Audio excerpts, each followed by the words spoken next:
जो दिए जलाए जाते थे, रामायण काल में तो श्री राम जी ने जीत हासिल की, अच्छाई की बुराई पे जीत। लेकिन वेदों में लिखा है मशालें जलाई जाती थी, तिल का तेल डालते थे या तिल डाला करते थे जिनसे वो जलती थी, या फिर कहीं कहीं सरसों का भी जिक्र आता है। तो आप देखो, लड़ियां जलाओ घर में तो जितने बैक्टीरिया वायरस है आपके घर में आके अड्डा जमा लेते हैं, और दिए जलाओ तो जितने बैक्टीरिया वायरस बाहर के और घर के जल के राख हो जाते हैं। हमारे लोग इसलिए ज्यादा तंदुरुस्त रहते थे, डॉक्टर नाम की कोई चीज ही नहीं होती थी। बुरा ना मानना डॉक्टर साहब को, आज आए होंगे बहुत सारे। डॉक्टर नाम की चीज मतलब एक कहावत है कि वो होते नहीं थे, आज तो जरूरत है भाई, डॉक्टर साहब बहुत सेवा करते हैं।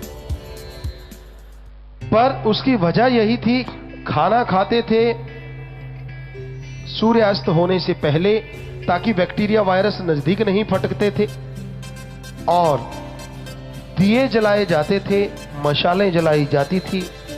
जितने बैक्टीरिया जितने वायरस अट्रैक्ट करते, आग की तरफ दौड़ के आते, वो जल के राख हो जाते। तो इसलिए प्यारी साध संगत जीओ, आप सबसे गुजारिश है, अगर आप सत्संगी हैं, आप प्रेमी हैं, तो आपके घर में बिजली की लड़ी नहीं, दिए जरूर जलाना और मालिक से खुशियां जरूर लेना। जी, साध संगत तो कमाल के हाथ भी खड़े कर लिए, वायदा करने को तैयार कि हाँ जी हम तो ऐसा ही करेंगे, तो खुशियां भी आपके घरों में आने को तैयार है। नारा लगा के हाथ नीचे कर लीजिए।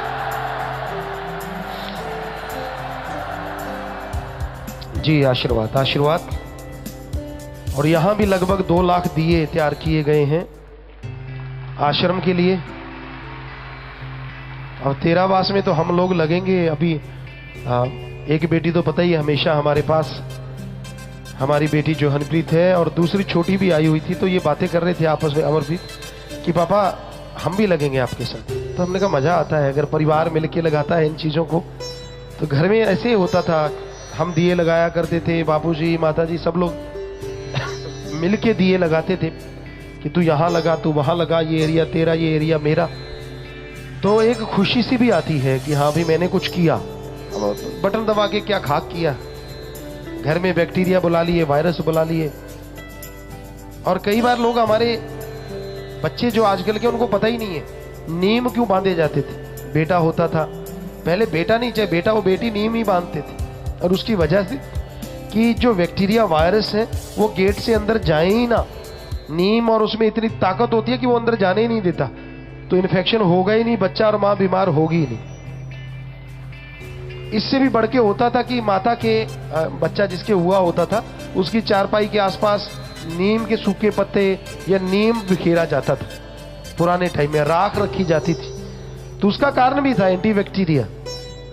तो हमारे धर्मों में हमारा जो कल्चर है पूरी दुनिया में नंबर 1 है। पता नहीं हम क्यों दूसरे देशों की तरफ दौड़ते हैं। और यहां तक चाइना की बात है कि वो धमकियां दे रहा है, और गिद्दड़ धमकियां।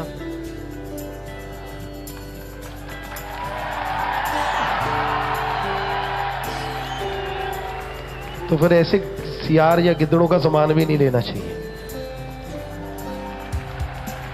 हाँ, आज कंपनी वाले बैठे थे, एमएसजी वाले, पता नहीं उनके फोन हांगकांग से आए या कहां से आए हैं, वो भी डर गए जब हमने ये बात बोली। क्योंकि एक बार तो वो फोन आ चुके हैं, चाहे हांगकांग से हो या पता नहीं कहां से है, वो तो वो ही बताएंगे। लेकिन आइंदा से चाइना से कोई चीज नहीं आएगी आश्रम में कभी भी, सब लोग ध्यान रखना। जो हमारे देश को दुश्मनी निकालता है बात बात पे, पंजाबी जी कहते फिर वो अगली गल तुसी जानते हो, लगता नहीं। क्योंकि सारी बात कहेंगे तो कहेंगे संत क्या क्या गालियां निकाल रहे हैं। समझने वाले समझिए, सा काफी होता है गला। तो जोरू का भाई तो है नहीं वो कि भाई उसकी बात सुने सारे के सारे। तो ऐसे लोगों को ऐसे करना चाहिए। कोई भी चीज आती है, आप बाजार में देखें, बायकॉट कर दो सारे के सारे। तो ये इसे हम एक कार्य के रूप में अपना लें तो हमें लगता बहुत अच्छा लगेगा। क्या साध संगत चाहती है कि हाँ जी हम इसको ध्यान से सुनो सारे, कि हाँ कार्य के रूप में अपनाएंगे कि चाइना का माल जब तक वो दुश्मनी कर रहा है कभी नहीं बरतेंगे। अगर दोस्त बन गया तो बात अलग है।